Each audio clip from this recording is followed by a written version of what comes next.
Tarra at Smokehouse, Nbha6 District 6, going through regular play and then doing a slow play review. Whenever you're having a little alleyway trouble with your horse, the next barrel race you go to is continue to gate them every drag. As soon as the fifth horse turns the third barrel, start walking to the alleyway and relax in the alleyway and pet them and just let them learn that they can relax in the alleyway.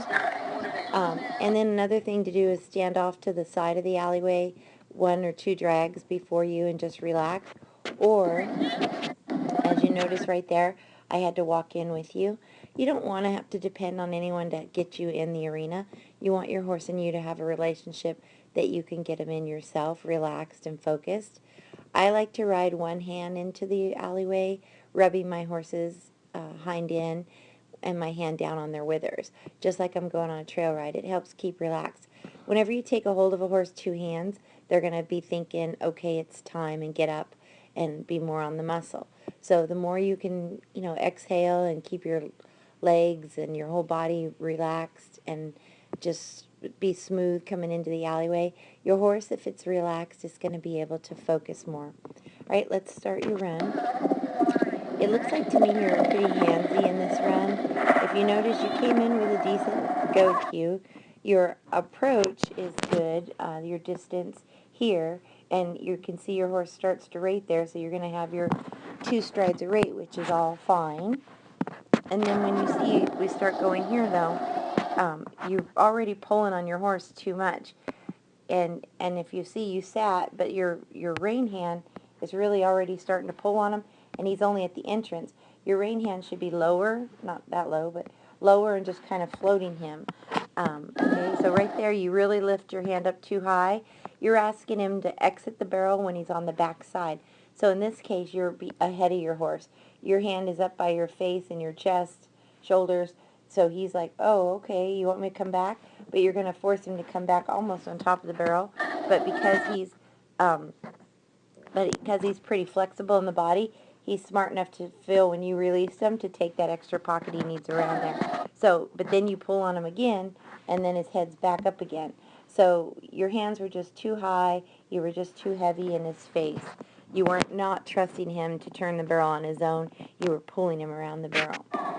So you're fighting with his head again there. You've got to learn to balance on your horn and not on your rein. That will help. You're using your inside leg to get over. But again, you had a lot of tension on that rein going across the pin. You don't want to do that if you can avoid it. You want to be able to see how much tight you were on the rein right there. And, you're really never really giving it to him or trusting him. And same thing here. You yell, whoa. It's not bad as far as you're yelling whoa, but you're already starting his turn again because your hand's so tight on the rein.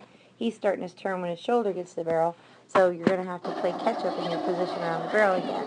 So lucky for you, he's very flexible. But your hand, again, was a little bit high. If you look there, your hand's still a little bit high. Right there, I like it. You put it back down. But then right there, you pull your hand over the barrel. And that pulling your hand over the barrel, you're leaning, you're pulling him into the barrel. So we don't want to do that. We want to trust our horse. You're missing your spot on the back. You started your turn too early at spot 1. You want to wait and start your turn between the entrance spot 1 and the backside spot 2. Then the exit over here is where you want your second stride around the barrel. So right there, you don't really allow him, because you're on his head so much, right there. See, you're pulling his face into the barrel. You don't allow him to have a smooth turn because you're pulling his face so much, and the whole time you and him have a fighting pulling match going on in the turns. So it's just not smooth. You're double kicking across the pin, probably a little bit more than you need to. Then you get back to 2 hands. Notice your elbows are out. You're back to 2 hands. You're trying to get your line, which your line is pretty nice there. And then he sets up to turn pretty, but all this time you've been handsy. So you had a pretty line going in. Sorry. You had a really pretty line going in, but now your leg's at the barrel, but then you're going to pick him up too hard. Boom. Right there. You don't trust him enough to get to spot 2. So basically on your left turns, you missed your spot 2. You missed your pocket on the back side. You're too busy picking up your hands and pulling them over the barrel. So when you do that, the barrel comes down. So anyways, my suggestion would be to get out of his face, in the turns especially, and trust your horse to work off your body, your voice, and your leg more. And own your spots with your eyes better. So we were 17-7, I think a 16-1 won it. So you were in the bottom of the 3D with that run. And you could have easily done a lot better if you would have just trusted him more and stayed out of his face. Use your horn to sit down and pull up and have more slack in those reins, and keep your hand closer to your horse's saddle horn or withers, that area. Thank you.